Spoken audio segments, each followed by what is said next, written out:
안녕하세요. 오토TV를 시작하도록 할게요. 먼저 본 영상은 상업적인 광고가 다소 포함될 예정임을 미리 말씀드립니다.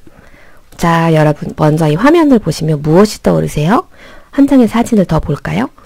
숲이 우거지고 자연이 푸르르고 내가 건강해지는 느낌, 상쾌해지고 맑은 공기가 어울리는 이곳, 숲속이죠?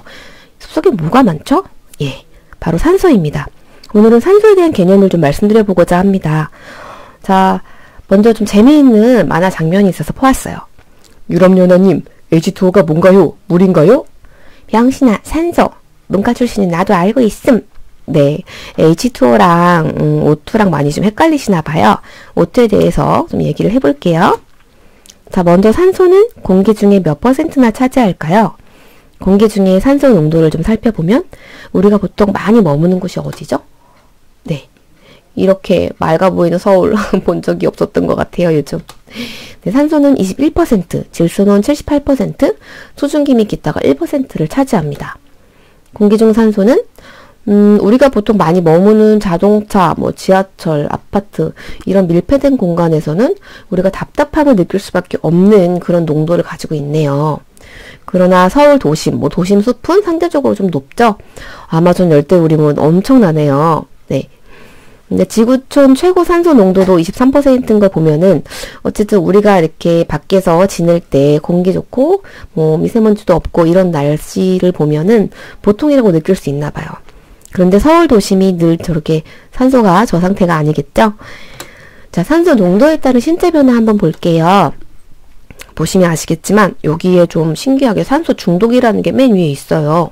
네, 의식을 상실하거나 호흡 곤란이 되거나 눈의 망막에 병이 생긴다거나 그런 증상들이 나타난다고 합니다. 산소도 중독이 되면 안 되네요. 그죠? 근데 중요한 것은 가장 좋은 상태는 바로 21% 정도라는 거예요. 네. 자, 이번에는 이산화탄소 증가에 따른 신체 변화를 좀 볼까요?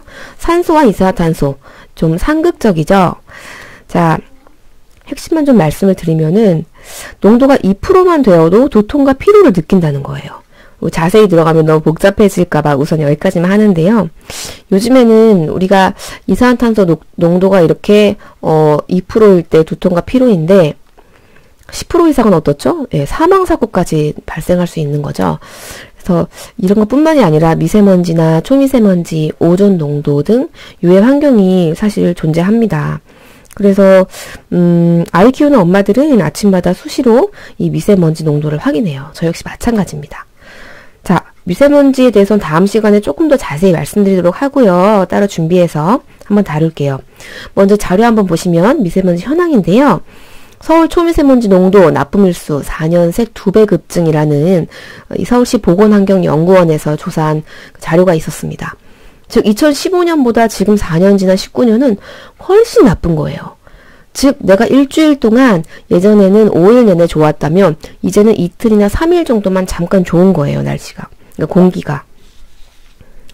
그래서 저는 이 자료를, 기사를 좀 러플리하게 보더라도 어쨌든 5년 전보다 더 나빠지고 있는 건 자명하고 제가 보기에는 앞으로 더 나빠질 것이다 라고 생각을 해요.